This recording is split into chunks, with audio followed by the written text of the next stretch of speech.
The reason I stepped up was because in 2017, my mom went to the Women's March on Washington, and I owe it to her and every woman in my life to stand up to protect their rights to make their own healthcare decisions.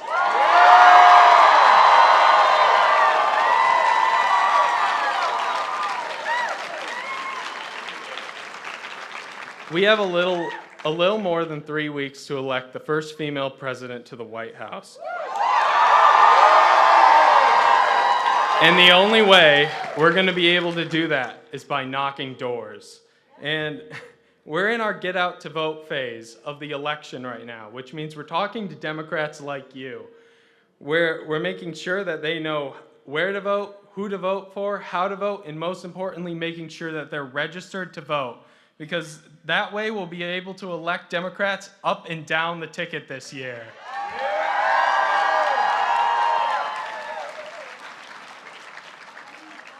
And if we really want to do this, then we're going to have to do the hard work now and get out of our comfort zone. Go see my friends Caden and John before you leave and sign up to go knock some doors. There's only 23 days left, and this is the most crucial time in the election to do so. Now, I understand that it's going to feel uncomfortable, kind of like talking to a room of 1,000 people. But that discomfort you feel is going to pale in comparison to when Trump and his enablers roll out their 2025 plan. And we get another 4 years of post-truth Trump chaos.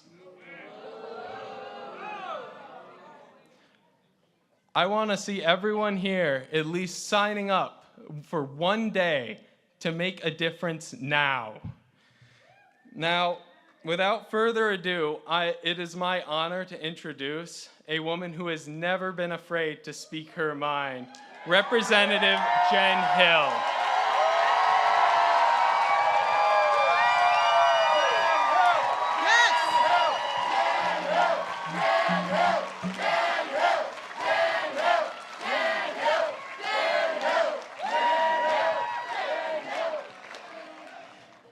You are beautiful. We are here because the UP matters. We are here because the UP matters for Michigan and the UP matters for the United States. We are fighting for a common purpose, to fight for a more resilient Michigan, where every person has a fair shot at success and everyone has the resources they need to thrive.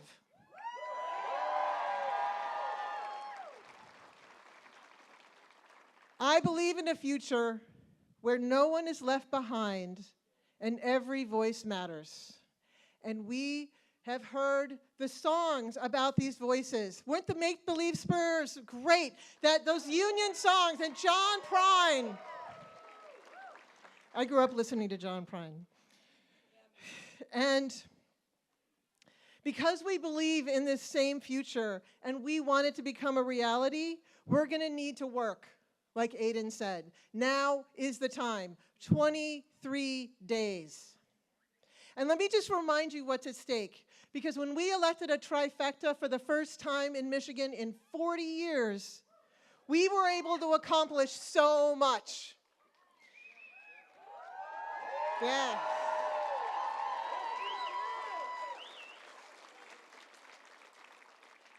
We protected abortion access for all Michiganders with the Reproductive Health Act.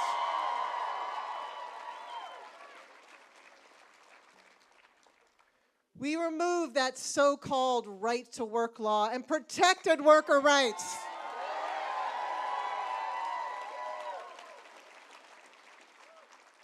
We strengthened democracy. We've made sure that if you have the intent to vote, and do we have the intent to vote in this room? Yes, we do.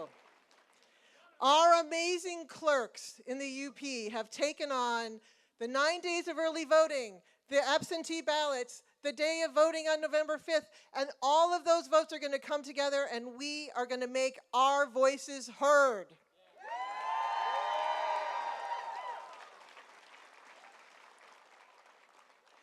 Now, there's also still work to be done, absolutely. We still need more affordable housing. I know, I hear that loud and clear. We've primed the pump, we've got some stuff starting to move, but it's not enough, and it needs to be more affordable, I know.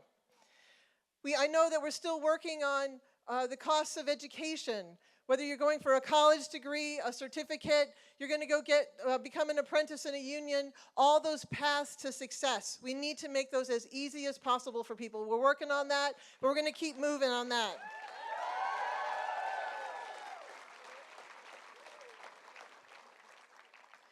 There's the expansion of the Elliott Larson Act to make sure that no matter who you love and how you express yourself, you will not lose your job. You will not lose your housing. We are going to protect our brothers and sisters.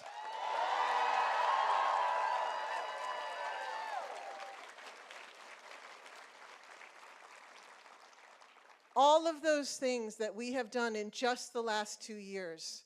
It's been 40 years, and so there's things we still need to work on. So yes, I am asking for your vote to come back and do more in Lansing so that we can keep the UP moving forward.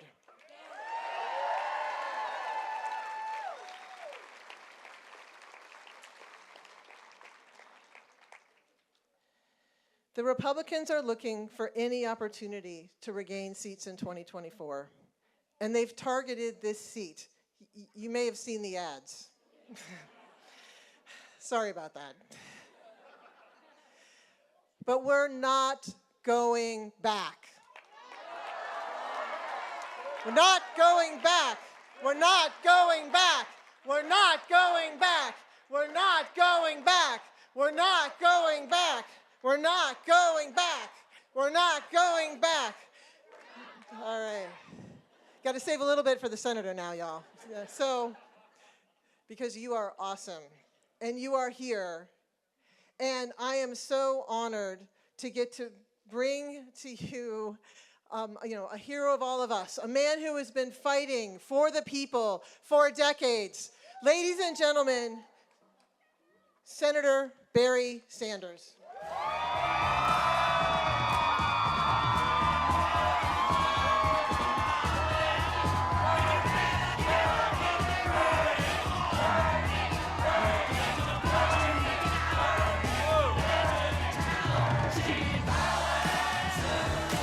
Thank you, Marquette. Wow.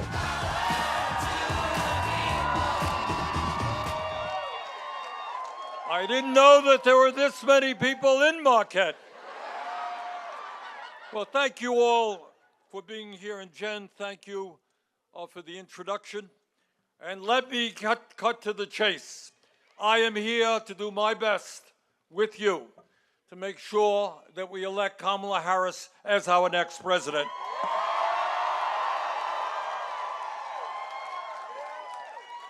I don't have to tell anybody in the room that for better or worse, we kind of have a crazy political system in America where the majority vote in November doesn't matter.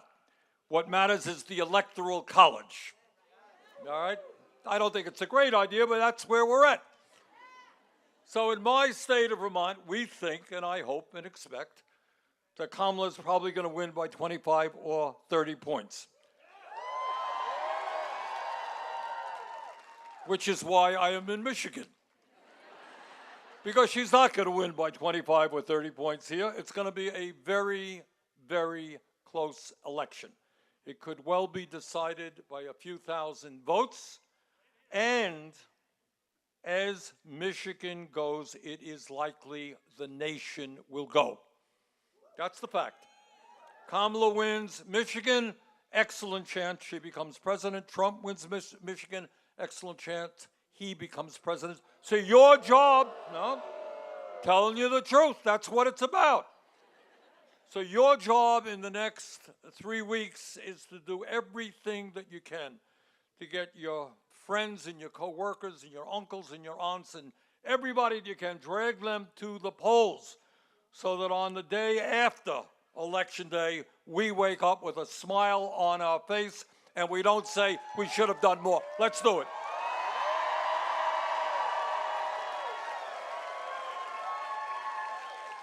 Now, I know that in this stage of the campaign, vast majority of American people have made their decisions. A lot of people are going to vote for Trump. A lot of people are going to vote for Kamala. But there are maybe 5-8% of the people undecided. And I want to say a few words to the undecided. We're live streaming this all over the country. And the first point that I want to make is that we cannot and must not have, as President of the United States, somebody who is a pathological liar.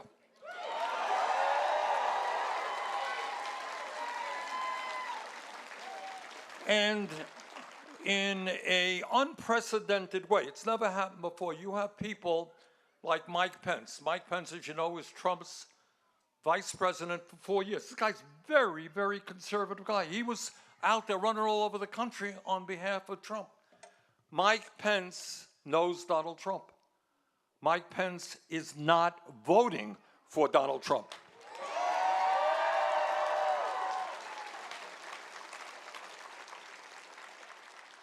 As some of the gray-haired people in the room know, Dick Cheney was one of the most right-wing vice presidents in the history of America.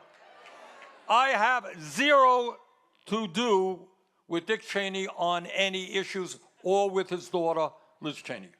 But they also know Donald Trump. And from their perspective, this is not a policy issue.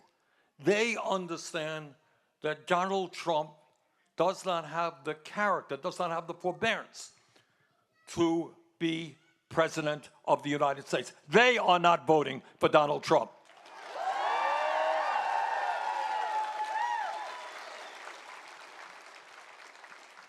I am chairman of the Health Education Committee in the Senate, and on that committee is Mitt Romney. Mitt Romney, as you may know, in 2012, was the Republican candidate for president of the United States. He ran against Obama. He was the Republican candidate for president of the United States. He is a sitting U.S. Senator right now. Mitt Romney is not voting for Donald Trump. So I say all of those things. This is above and beyond policy. I disagree with Romney on everything. You know, he's on the committee. But what they understand is that we need somebody in the White House who was not, when he was in the private sector, sued as a businessman 4,000 times. That's a world's record. You know, every businessman gets sued throughout their career, but not 4,000 times. What does it tell you? It tells you he lies all the time. Signs a contract, he doesn't keep it.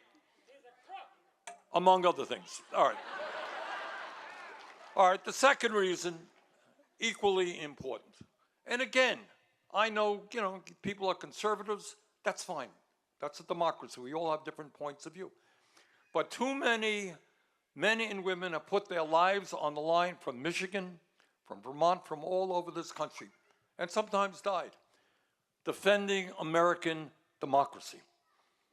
That's a big deal. Now, in politics, you know, I know you had a big basketball game here. I hear you put up a good fight. All right. But politics, like sports, there are rules to the game. And I have run, I've lost, I've won. And when you lose in a democracy, what you do is you get on the phone, you congratulate the winner, you learn from your mistake, maybe you come back and you try to do it better next time. That's what you do. You man up and accept your responsibility and accept your defeat. You don't try to undermine American democracy.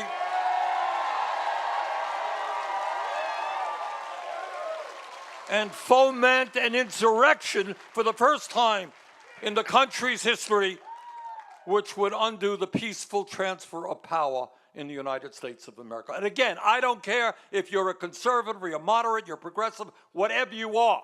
That's what democracy is about. You play by the rules. You don't whine, you don't cheat, you don't try to undermine the system in order to stay in power.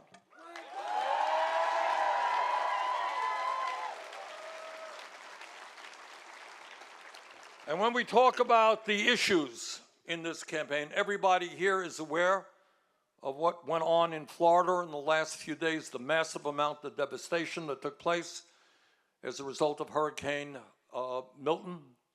You all know Hurricane Helene did a job on North Carolina. Hundreds of people died there. Every person in the room knows that out in California, we had massive forest fires. In Canada, the same. Europe had the worst heat waves in modern history. China had flooding, which displaced millions of people. In Saudi Arabia, the temperature went over 120 degrees. People died, all right? Every scientist who has studied the issue of climate understands that climate change is real and an existential threat, not to Michigan, not to Vermont, not to America, but to the entire planet. Everybody understands that except Donald Trump, who thinks it is a hoax. Now, not only is that incredibly stupid, all right, but it's more than that, and I really want you to appreciate this, because I know you may have friends out there, well, I'm not sure I'm going to vote. All right, if Trump is elected, the effort to combat climate change is over. We have lost, all right? Because if the United States of America, the largest economy on earth, gives up the fight, China will give up the fight, Europe will give up the fight, and every country on the earth will say, hey, the United States surrenders, so do we. And if you care about your kids and future generations, this is a fight we cannot afford to lose. That's why Trump must be defeated, Kamala elected.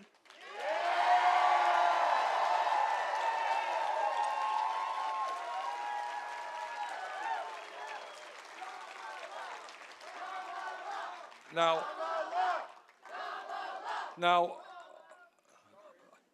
this is like a Greek chorus behind me here.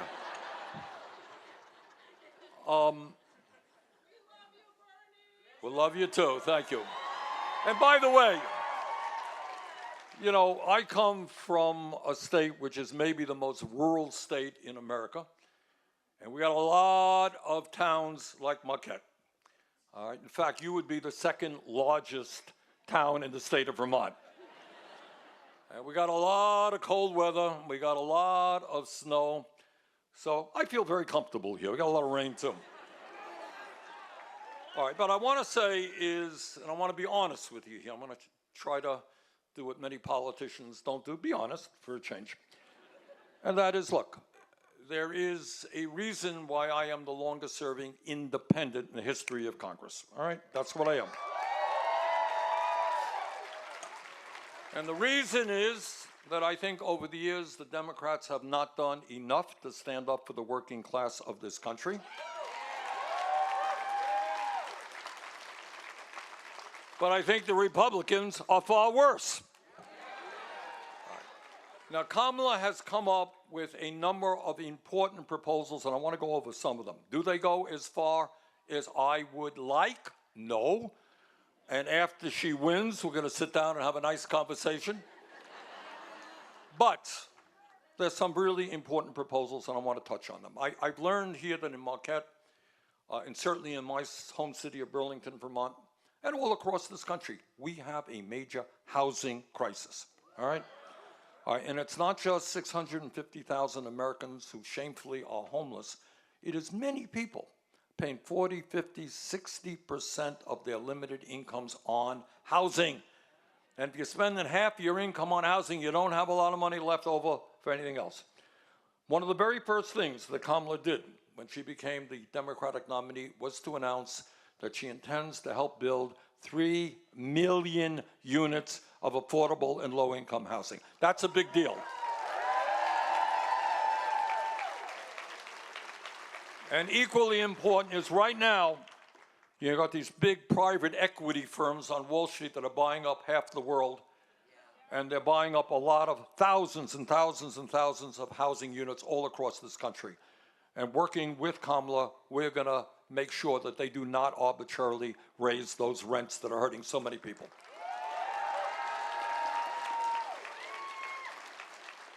My friends, again, embarrassingly, we have one of the highest rates of childhood poverty of any major country on earth.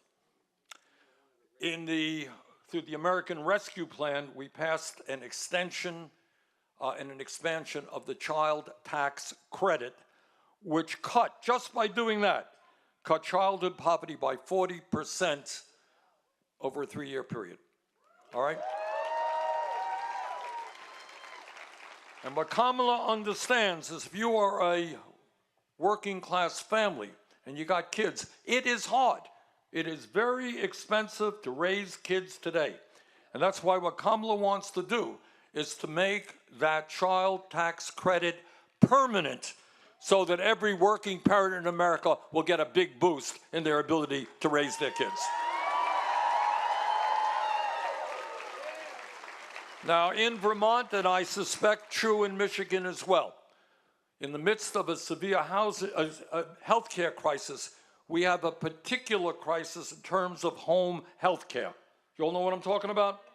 All right, what home health care is about is if you are elderly, if you are disabled, you want to stay in your own home. You want to live out the remainder of your life in your own home where you're comfortable around your family.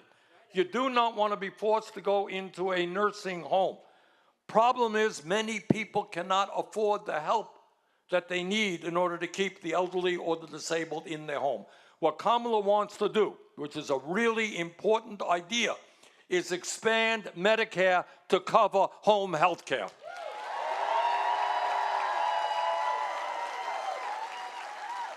And as part of that legislation, she wants to expand Medicare to cover hearing aids,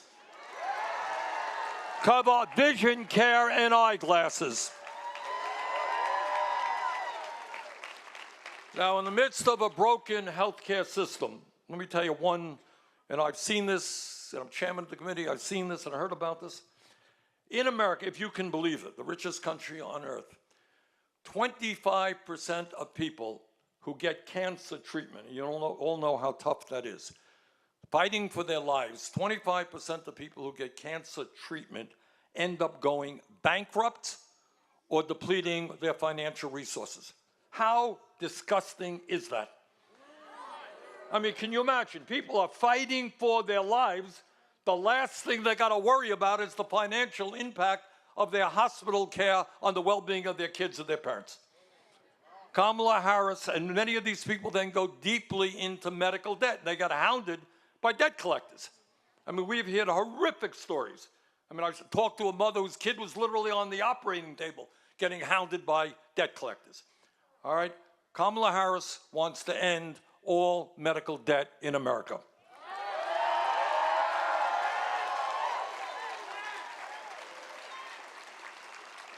We have made progress under President Biden and Kamala in beginning to tackle the incredible greed of the pharmaceutical industry. All right, these guys, top 10 companies, made $100 billion last year, and the reason they make so much money is they charge us, by far, the highest prices for prescription drugs than any person in the world. We pay it. All right, we have made some progress. All right, if you have asthma, we are lowering the cost of asthma inhalers, big time. If you have diabetes, if you are a senior on Medicare, you're not going to pay more than $35 a month for your insulin. If you are a senior taking all kinds of drugs, no, doesn't matter how many, you will not pay more than $2,000 a year entirely. There's a cap on what you'll pay. Thank you, Joe Biden. Thank you, Kamala Harris. And most importantly, what we have done for the first time is Medicare is now negotiating prescription drug prices with the pharmaceutical industry.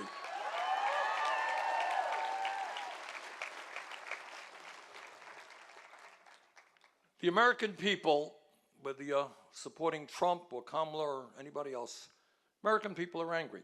You know that? They're angry. And you know what? They have every right in the world to be angry. They are angry because they understand that we have an economy today that is doing just great for the people on top who own the economy. And people are seeing with their own eyes every day the rich becoming much richer, while at the same time 60% of our people live paycheck to paycheck. And all over the country, whether it's Michigan, Vermont, wherever it is, people are struggling to afford housing, struggling to afford health care, and to pay the bills to keep their families going. People understand and are angry that in America today we have more income and wealth inequality than we have ever had in the history of the United States of America. You got it? You got 3 people on top who own more wealth than the bottom half of American society, 160 million. 3 people, 160 million.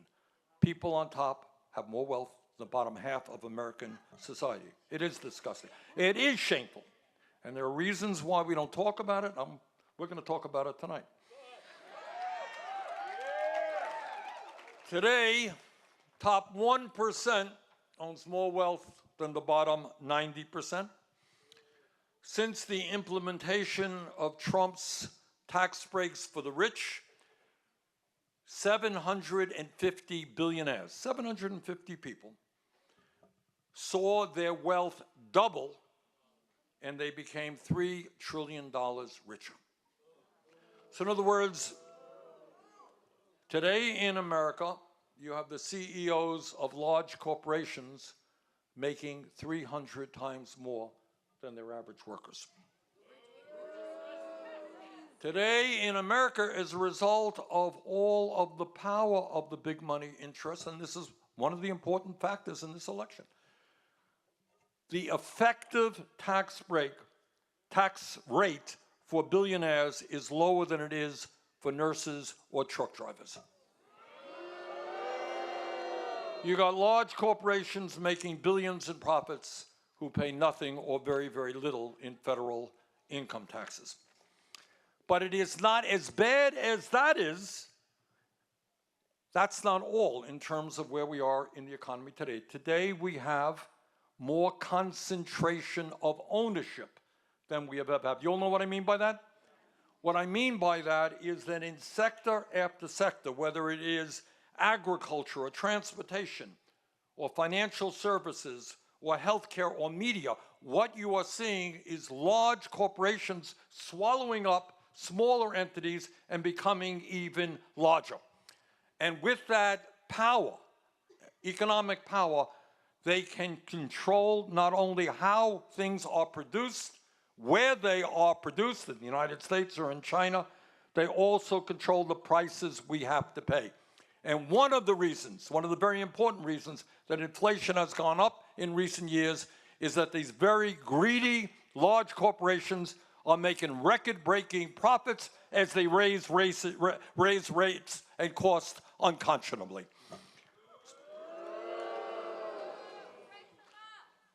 Well, as a matter of fact, we now have a chair of the Federal Trade Commission. I don't know if you know her name. It's Lina Khan. You know Lina? And Lina is the best FTC chair that we have had in decades. And she has her eyes on, in fact, breaking up monopolies because she understands how bad monopolies are for America. And you will not be surprised. You will not be surprised that the billionaire class and corporate CEOs want to get rid of her. We're going to defend her.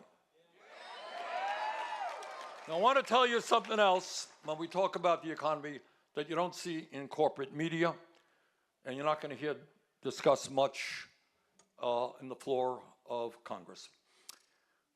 Think about it for a minute. Over the last 50 years, 50 years, there has been a huge explosion in technology, right? Workers today have tools that did not exist 50 years ago, and as a result, every worker in America is far more productive than he or she was 50 years ago doing, similar type work. Now, you would think if I give somebody a tool that increases worker productivity, that at the end of 50 years, that worker would be doing much better than the worker of 50 years ago, correct? That's what you would think. Well, I got bad news for you. Today, in America, the average American worker is making $40 a week less than he or she did 50 years ago in inflation accounted for dollars. Got it? That is why people in this country are angry. They're working hard. Sometimes they're working 2 jobs. They're working crazy hours. They're working forced overtime. They're skimping on food, can't pay the rent, can't afford health care, and they're seeing people on top do phenomenally well while they fall further behind. And people are worried that for the first time in the modern history of our country, our younger generation may have a lower standard of living than their parents if we do not make changes in the economy. Now, what's happened in the last 50 years, based on a study from the Rand Corporation, and this is equally incredible. They looked at income and wealth inequality over the last 50 years. And what they concluded was during that 50 years, there was, in fact, a $49 trillion transfer of wealth from the bottom 90% to the top 1%. It's almost $50 trillion. So bottom line, after what I'm saying is not complicated. The wealthiest people have never had it so good. They have rigged the tax system. They increasingly control the economy. And all the while, many working people are falling further and further behind. So our challenge is not complicated. Our challenge is to create an economy and our government that works for working people and not just the 1%.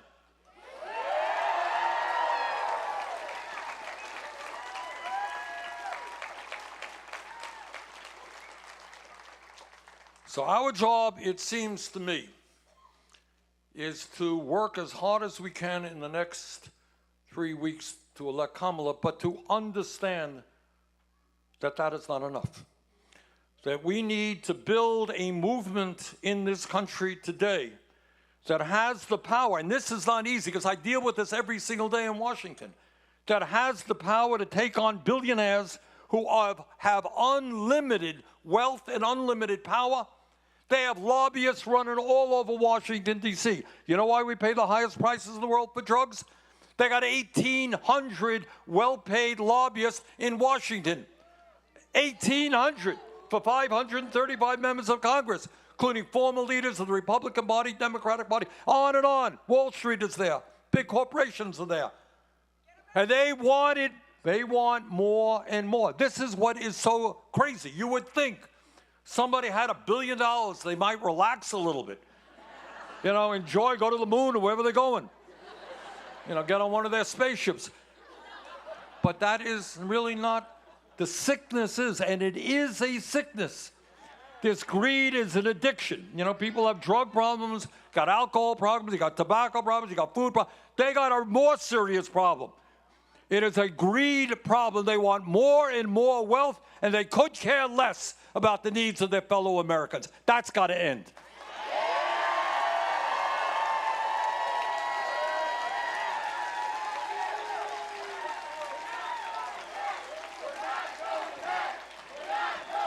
All right, so let me tell you some of what we have got to do. And the first thing we've got to do is get big money out of the political process.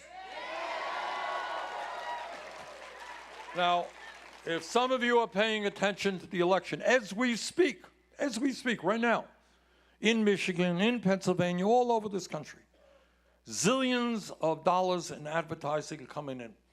Some of it is paid by the candidate's campaign, but much of it is paid by super PACs funded by billionaires.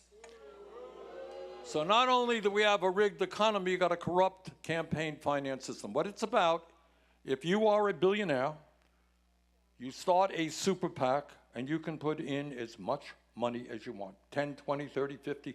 Guy supporting Trump, a guy named Mr. Mellon, $120 million into Trump's campaign. $120 million. And by the way, if you think this is just a Republican issue, you're wrong. Billionaires are funding Democratic candidates up and down the line as well. So what we need to do is not complicated. We need to get rid of this disastrous Citizens United Supreme Court decision.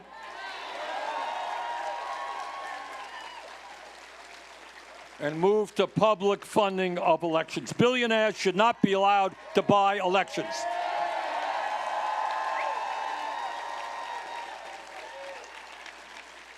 You know, democracy ain't complicated. It is one person, one vote. Not people with huge sums of money buying elections. All right, the other issue that we have got to never, ever give up on is the issue of health care. Now, Donald Trump, every day, he's out there, he's kind of obsessed with me for some reason. And he says, you know, Bernie Sanders and the far left, you know, they want to do this and they want to do that, and Kamala's worse than Bernie and all that stuff. So I want to tell you a little bit about the far left agenda, which, by the way, is an agenda supported by the overwhelming majority of the American people. So you'll be happy to know that you live in a far left country, according to Trump. All right, here is one of the important features of the far left agenda. Are you ready? Yeah. All right, now I see people standing. I don't want them to collapse. It's pretty radical stuff. You ready? Yeah. All right, here it goes.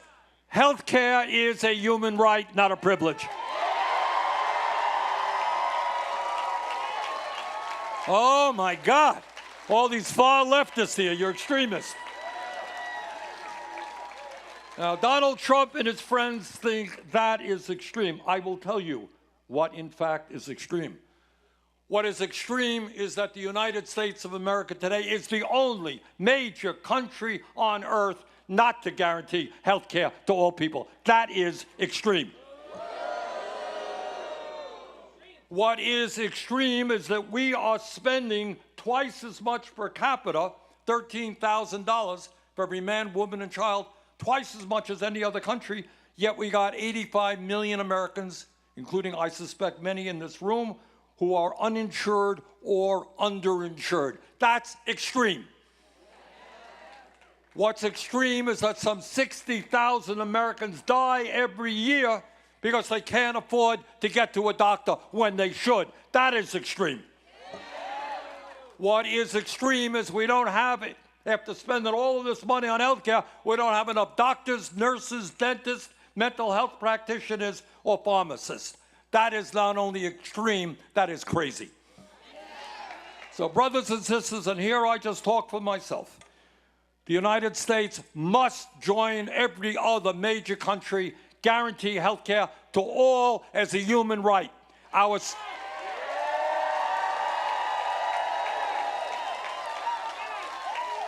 The system must not simply be to make huge profits for the insurance companies and the drug companies.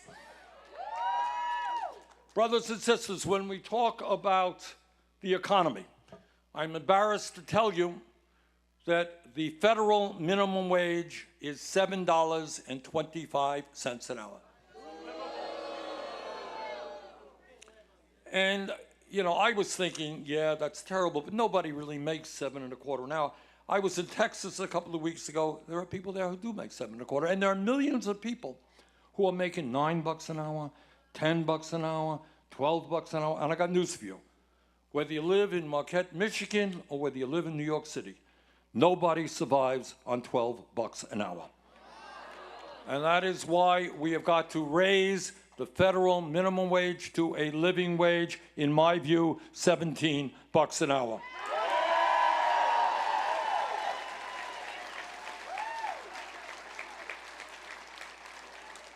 Now, one of the exciting and very positive things that's taken place in the last few years has been the growth of the trade union movement in America. Unions today, according to polling, are more popular right now than they have been for decades. We're seeing great unions like the UAW, the Teamsters, and others standing up to corporate greed and negotiating good contracts for their workers.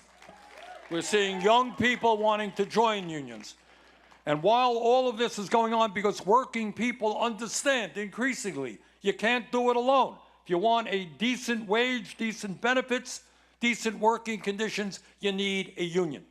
I understand it, you understand it, so does corporate America.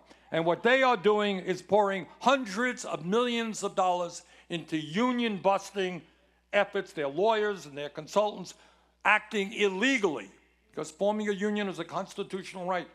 Firing workers when they're forming a union, threatening to move to China, whatever. All illegal. Kamala Harris and I believe that we've got to pass what's called the PRO Act, making it easier for workers to join unions. And Donald Trump does not. There's a real difference there. There's another issue that's come up recently, and I want to just throw it out to you. And that, as I mentioned earlier, we have seen in the last 50 years a huge increase in worker productivity, but all of the benefits of that, almost all, have gone to the people on top.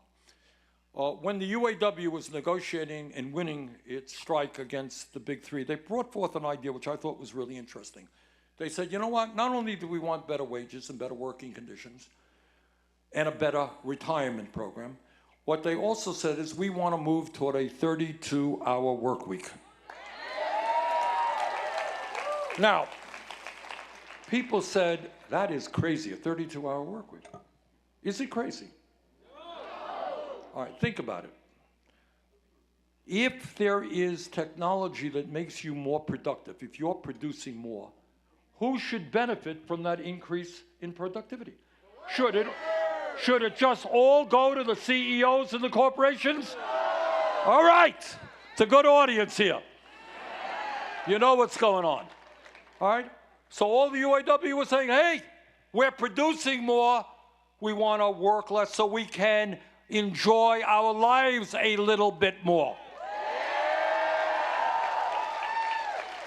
So we can have time for our kids, time for leisure, time for education, culture, whatever it may be.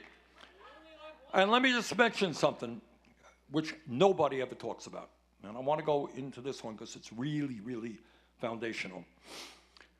Despite spending so much money on healthcare, it turns out that our life expectancy, you all know what that is, basically how long we live, is lower than in every other wealthy country. Got it? I think Japan, 5, 6, 7 years longer than we are. Now that's pretty pathetic, because we're the wealthiest country on earth. But you know what is even more grotesque? Is that if you are rich in America, your life expectancy is about the same as it is in Europe and other countries. If you are working class, you're going to live 5, 10 years shorter lives than the rich in America. Think about it. I mean, so, you know, when people thought, well, you know, rich guy has a big house, a big car, fine, who cares? But it's not that. Working class people are struggling hard. And there are a couple of reasons why life expectancy in some parts of America is going down, actually, and why we're living shorter lives than the rich. Why? You tell me why. All right, they're working people to death. People are working crazy hours. That's right. Okay. What else? Healthcare. All right. If you don't have access to healthcare when you need it, that's a factor. There is something else even more important. Food is very important. Something even more important. What is important is the stress. All right? I want you to think about it. Again, we don't talk about it. If you're one of the 60% of Americans who are living paycheck to paycheck, what are you going through every single day? You tell me. We got people in this room. All right, raise your hand. Just yell it out. Rent. Rent? All right. Gentleman says rent. What happens? One at a time.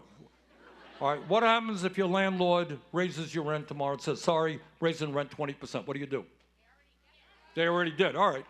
What do? You got a choice. Either you pay it with money you don't have, or you move. You got to find another place. What happens if you have a kid? Oh, my God. You got to take your kid out of a school, put him or her in another school. That's stress. What else when we talk about stress? What? Debt crisis. All right. People right now are deeply in debt, often for health care issues, other issues. And what kind of interest rates are they paying on it? 34%? That's disgusting. I mean, this is, when you talk about corporate greed, that's called usury. And if you look at every religious text in the world, whether it's the Bible or the Quran or whatever it is, whatever religion you're, Christian, Jewish, Muslim, all of those religions say that kind of stuff is immoral. All right? And yet people are paying outrageous. We talked the other day to a father who was saying, we're talking about medical school or the cost of, he said his kids graduated very deeply in debt. He had two kids went to medical school. They graduated in debt, and then what happened is they had to pay high interest rates on the debt. They ended up $600,000, one of them $600,000 in debt. Insane. That happened to you? What happened? I borrowed $69,000 17 years ago, paid $240,000, and they said I still owe $200,000. Oh my God! Did everybody? I don't know if you could heard. You were $69,000 in debt, and because of interest rate, that exploded to what? 200? $240,000 is what I paid, and they said I still owe $277,000. You hear that? I mean, that is just absolute. This is why the rich get richer and the poor get poorer. And the middle class gets squeezed. That is, I mean, what words can you use? And one of the things I mentioned earlier, one of the leading causes of bankruptcy in this country is medical debt. And, you know, under Kamala, I think we're going to be able to end at least that part of the debt. What other, when we talk about the stress, gas prices, right? Child care, all right. All right, question. How much does child care cost around here? How much? Anybody have a kid in child care? $13,000. What? Not enough child care, okay. In Vermont, not unusual for people to pay $20,000, $25,000. And by the way, a lot of private equity firms are buying up child care centers and raising prices. And I want to say a word on child care and talking about where we need to go as a country. Any psychologists in the room? All right, there you go. Tell me if I'm right in saying that 0 through 4 are the most important years of human development. All right. So if we all know that, why do we have a child care system which is unfair to the children and unfair to their parents? If we love the kids as we profess to do, we need a radical change in child care, improve the wages of those who work in child care, and make sure that every parent in America can afford child care.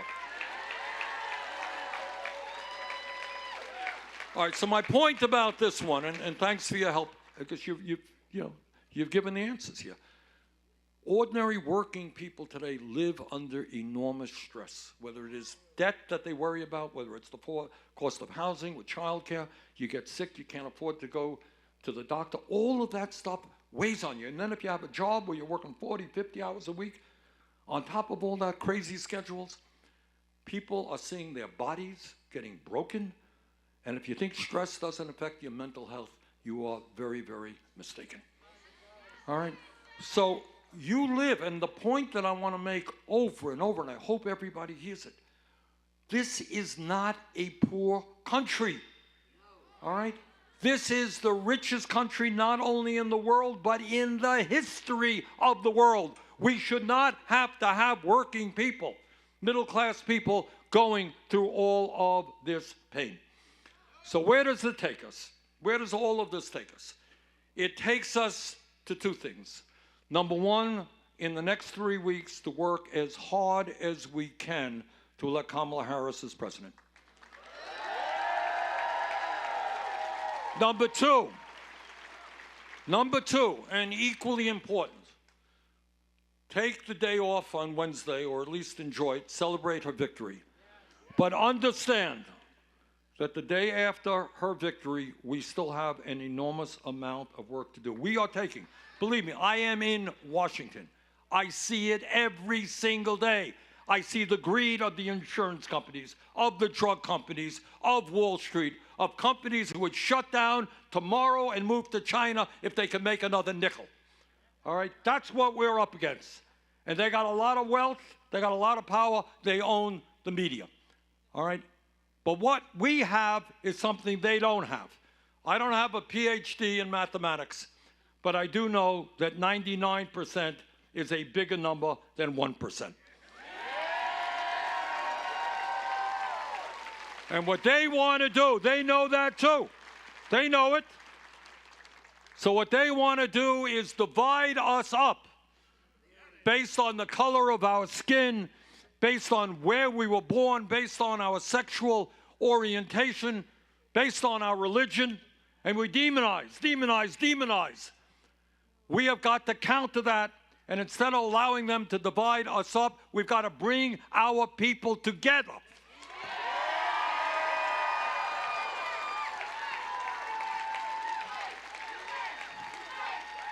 And when we do that, when millions of people demand an economy and a government that works for all of us, we can put the lobbyists and the billionaires on the run. We can make it clear that we are no longer tolerating their greed, that we are going to create an economy and a government that works for all of us, not just the few. That's the struggle in front of us. I have every confidence that if we stand together, this is a fight we can and will win. Let's do it. Thank you all very much.